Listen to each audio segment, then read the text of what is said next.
नमस्कार.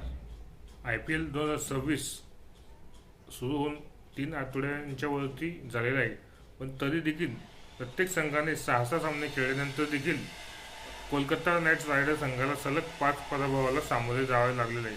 त्याच अनुषंगाने आजचा व्हिडिओचा आपला मुख्य विषय हा आहे की कोलकाता नाईट रायडर्स संघाच्या पराभवाची नेमके 5 प्रमुख कारणं काय आहेत हे जाणून घेण्यासाठी तुम्ही चॅनलला नवीन आला असाल तर चॅनल लाईक करा, सबस्क्राईब करा, जेणेकरून असेच IPL संदर्भात तुम्हाला महत्त्वाची अपडेट असणारे व्हिडिओ आपल्या यूट्यूब चॅनलवरती पाहायला मिळेल. आणि व्हिडिओ स्किप न करता व्हिडिओ शेवटपर्यंत नक्कीच बघा. चॅनलला पहिल्यांदाच आलं असेल तर चॅनल सबस्क्राईब करा.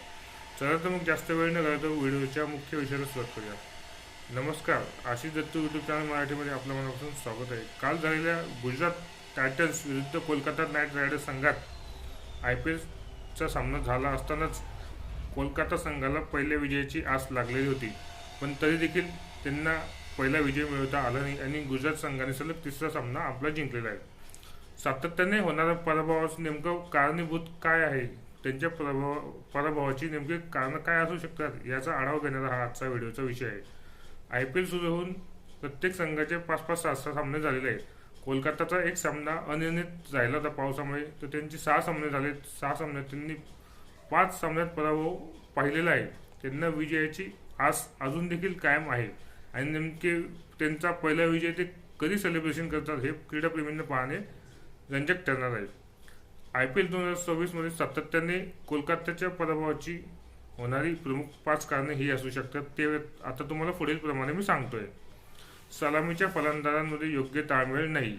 सलामीला येणारे जे फलंदाज आहेत त्यांच्याकडे चांगला अनुभव असून देखील ते चांगली कामगिरी करू शकत नाही आणि पॉवर प्लेमध्ये त्यांच्याकडून धावाच होत नाही आहेत. सलामीला म्हणून त्यांच्याकडे कर्णधार अजिंक्य रहाणेसारखा आंतरराष्ट्रीय लेवलला नावाजलेला फलंदाज असून देखील चांगली कामगिरी करण्यात तो सातत्याने अपयशी ठरत आहे.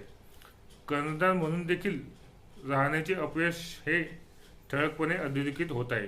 हे त्यांचं दुसरं कारण आहे. तिसरं कारण आहे मधली फळी अत्यंत कमकुवतपणे फलंदाजी करत आहे आणि जबाबदारी घेऊन करणारी फलंदाजी, जे संघाला गरज असेल तेव्हा चांगली कामगिरी करणारा फलंदाज त्यांना अजून मधल्या फळीत भेटलेला नाही आहे. ही तिसरी त्यांची पराभवाची बाजू आहे.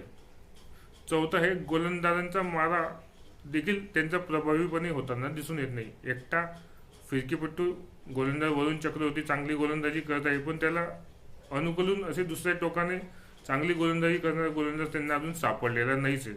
त्यामुळे चौथं कारण हे त्यांच्या पराभवाचं हे असू शकतं. आणि 5वं आणि शेवटचं कारण हे असू शकतं की संघाकडे जिंकण्याची